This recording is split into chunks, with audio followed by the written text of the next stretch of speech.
她是全球最沉的金发花瓶，是总统的玩物，但你真的以为她只是一个胸大无脑的性感符号吗？她这一生呢都在逃离好莱坞，却最终呢被好莱坞和权力联手谋杀。很多人以为啊，这玛丽莲梦露的悲剧啊源于她的愚蠢和放纵，但今天呢，咱们就来聊一个截然相反的观点。梦露之死恰恰是因为她太清醒了。故事的开头呢是一个名叫做诺玛简的女孩，她的剧本呢是地狱级难度呀，私生女啊，母亲患有严重的精神分裂，她的童年呢就是在11个不同的孤儿院和寄养家庭之间像皮球一样被踢来踢去。这份极度缺乏安全感的童年让她对被爱和被认可啊有着近乎是病态的渴望。于是呢，诺玛简消失了，取而代之的是玛丽莲梦露，一个被精心设计出来的终极商品。她被要求把棕色的卷发染成刺眼的铂金色，被要求呢用一种气泡般的刻意放缓的语调来说话，被要求在镜头前永远保持着那似笑非笑半张着嘴的性感表情。她就是好莱坞生产出来的最成功的一个金色花瓶。但是这真的是她想要的吗？你以为她只是一个胸大无脑的花瓶，那你可就大错特错了。这个花瓶私底下在读什么书呢？她在读詹姆斯乔伊斯的《尤利西斯》，她在读陀思妥耶夫斯基，她的书架上摆满了弗洛伊德和各种诗集。1955年呢，在事业最巅峰的时候，她和福克斯解约，成立了自己的电影制片公司。在那个年代啊，一个被定义为性感花瓶的女人，竟然敢和好莱坞最强大的制片厂体系正面硬刚，她是疯了吗？不是的啊，她太清醒了。她受够了那些只让她卖弄风骚的傻白甜的角色，她想当一个真正的演员。紧接着啊，她嫁给了当时最负盛名的知识分子代表剧作家阿瑟米勒。这桩婚事呢，在当时被媒体是无情的讽刺为是一个没有脑子的身体嫁给了一个没有身体的脑袋。但这恰恰是梦露的战术，她是在用这种方式向全世界宣告，我不是你们想象的那个花瓶，我也有我的思想，我渴望灵魂的交流。然而呢，她低估了这个牢笼的力量，更低估了当她试图掌控这个游戏的时候，游戏本身会对她进行多么残酷的反噬。而将她彻底拖入深渊的是她生命中那两个最不该招惹的男人，肯尼迪兄弟。在这场与阿瑟米勒的高知婚姻失败之后呢，精神状态啊本就极不稳定的梦露啊，一头扎进了权力的漩涡里。她天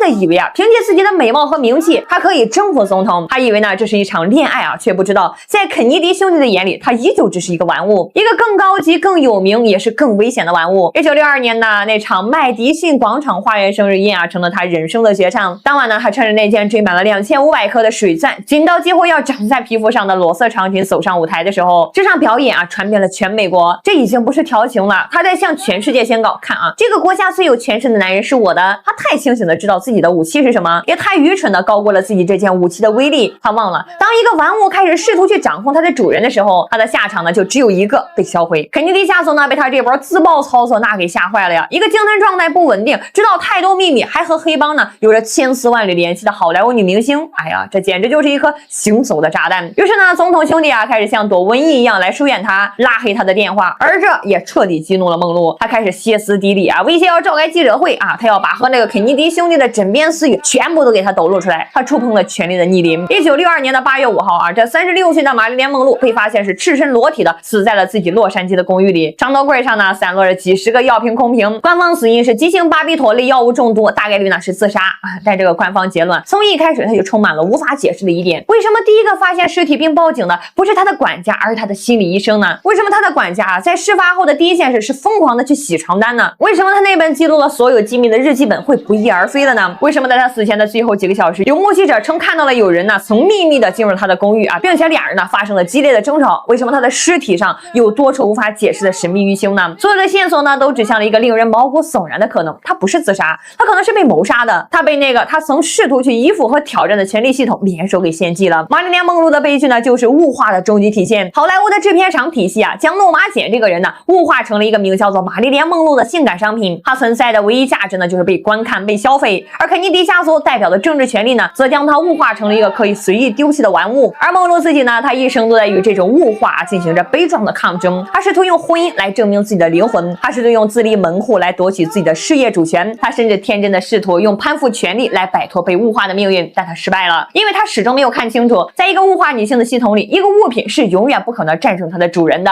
她唯一的出路呢，或许就是不再清醒啊，心甘情愿的当一个快乐的花瓶，但她偏偏又清醒的看到了自己的牢笼，并且不顾一切的想要去越狱。这份超越了那个时代的清醒呢，和那份注定失败的抗争，最终呢共同谋杀了她。